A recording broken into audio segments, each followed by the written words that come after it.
28 scholars have written about the unique scientific heritage of India. And therefore, Paravidya, Aparavidya, most of the whole world is looking at the lower knowledge. India has propounded a higher knowledge called Paravidya, by which, by intuition, by insights, by meditation, by fasting, by silence, by yoga, meditation. Incidentally, yoga and meditation have been given to the whole world by India. The concept of silencing the mind, the concept of regulating, controlling the mind, Chitta Shuddhikarana, has been science, how to purify the mind. These are the concepts given by India to the whole world. And this the unique heritage of India.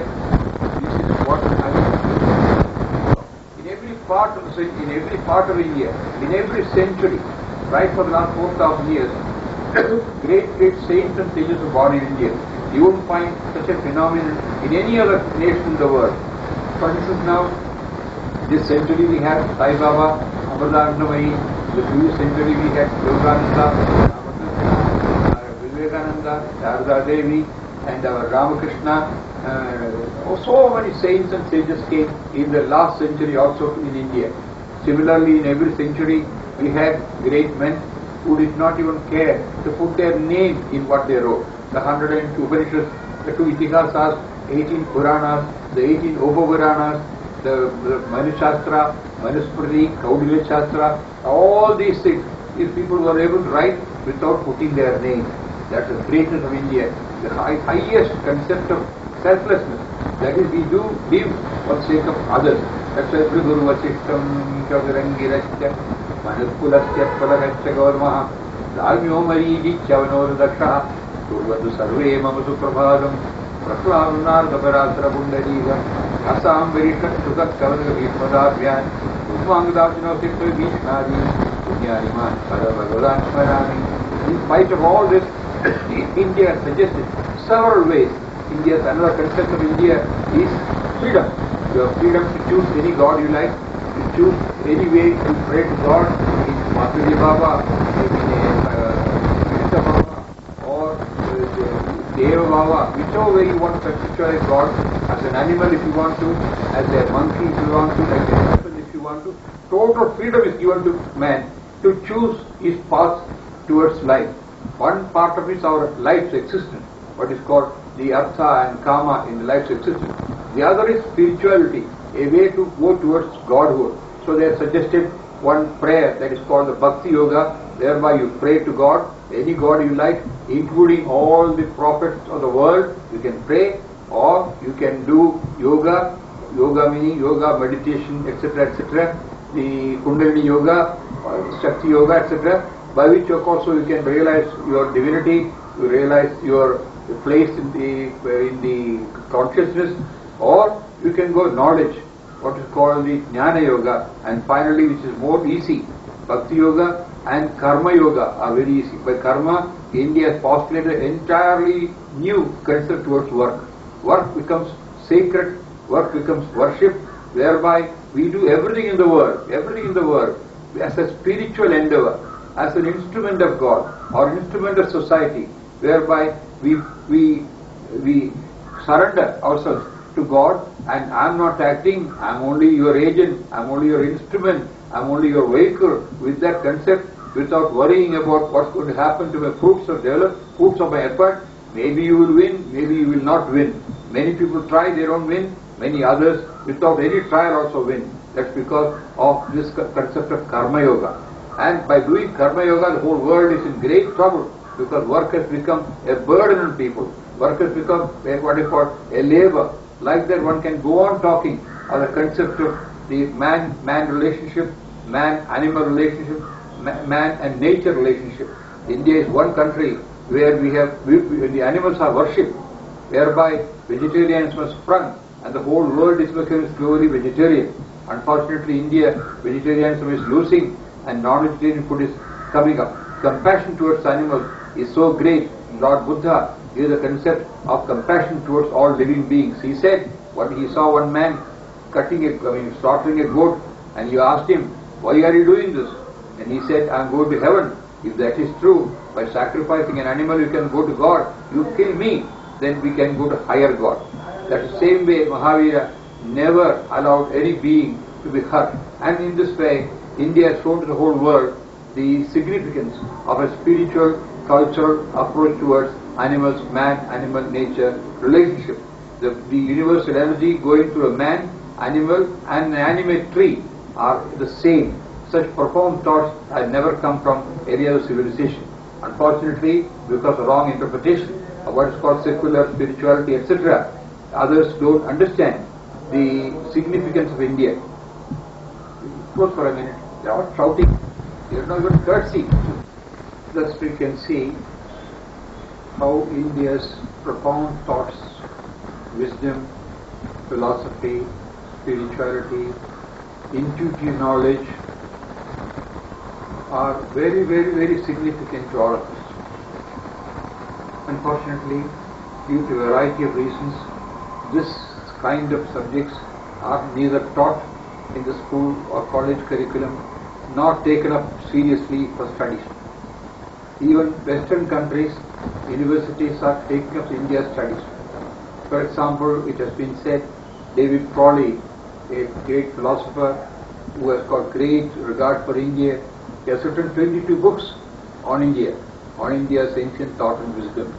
Arnold Toynbee, the great historian, has written that India has been attacked for 20 centuries, but in this century, India's wisdom will spread all over the world. In the same way, Eugene Davis, Max Muller, Will Durant, Thoreau, Emerson, and many, many scholars who are universally accepted scholars have asked in the whole world to look up to India. Why we should do this? First of all, to get a human birth is a great, great, great luck, as I mentioned earlier. To be born in India, we have to go through Sahasra Kodi, 1,000 crore birth and death, it has been said. So having got such a great privilege of being a human being and being born in India, it's a great pity that our Indians are not looking into the roots of Indian culture and tradition and spirituality. And therefore the need for understanding this is because all the ancient concepts are not theoretical abstraction or academic discussion or a philosophical dialogue. It's all meant for practical problems of this country. Let's take one by one. First of all, India should remain as one country. Why? India's culture, in which there are 820 million Hindus, 130 million Muslims, 50 million Christians, 10 million Sikhs, and a few million Buddhists and Jains. You have a unique, plural, diversified, multicultural culture. The whole world has to learn how to live together. India's unity is the first requirement. India has to live long in order that the whole world may benefit by India's ancient thought and wisdom. Secondly, apart from unity, a natural integration. Why is India one country? Speaking 14 languages. Language is a great divider of people. Europe, though all Christian, are divided on language. Pakistan broke on language. Soviet Union, Yugoslavia, in spite of 80 years of indoctrination to the communist ideology, broke because on language. India may have the danger of breaking on language. We are all, the South Indians are getting along with North Indians, whether you are in India, whatever the language you speak, we are considered one cultural entity, which has been so for 5,000 years. It is a British conquest and British rule for 200 years that made a cultural entity as a political nation state. But we are only nation state only recently, about 57 years ago. There is a need to foster Indian philosophy, culture, traditions, acharas, samskaras and so on, in order that India will remain as one nation. The first requirement we should take up. Unfortunately, the government is not doing enough to spread people around. Because of very poor railway system, we are not able to go about all over India for settling down, for taking jobs and so on. And the unique feature of India is the fact of family unity, our affiliation to our relatives and friends. In other parts of the world, there is no such thing. Somebody from South India will go all the way to Chandigarh or even Jammu in order to meet a relative at the time of marriage or death. And therefore the cultural spread in India, if it has to come through, the vehicle should be transportation, instant communication, but the basis should be India's uniqueness as a cultural entity, plural entity. Secondly, India is now rich in spite of having large number of temples. About 100 million people go to temple every day or church, or even Muslims go. India is the only country highly religiosity. 5 million people go to Shabarimala, about 10 million go up to Tirupati, and about 10 million go to Kumbh Mela, Vaishnava Devi, and so on. This is the cultural spread is taking place in India, and therefore we should encourage everybody to learn about India's ancient thought and wisdom for the unity of the country. Second reason why we should go ahead and we should promote the study of India is our music, our dance, Gandharva, Natya Shastra, Gandharva Shastra, or all the Kautilya Shastra even, and also the great the Brahma Sutras and Manusmritis, etc. relevant for modern day. In fact, as a management man, I must say the Bhagavad Gita itself is a great teacher. It's really speaking of social psychology. Really speaking, for all the problems outside, Gandhiji said, whenever I was in trouble, whenever I was in distress, I looked up to Bhagavad Gita. Similarly, Radhakrishna has written how India is our mother. That's why called Madhur Bhumi. We call it Madhur Bhumi. The United Nations have accepted Mother Earth concept. The Mother Earth concept also has come from India.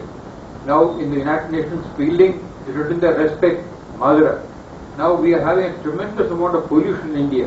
In spite of the great heritage that we had, we are not caring for the animals and nature's endowments. And that is why there is so much of pollution, global warming, our rivers are polluted, air is polluted, garbage is polluting, etc., etc. Similarly, though we worship Hanuman, we worship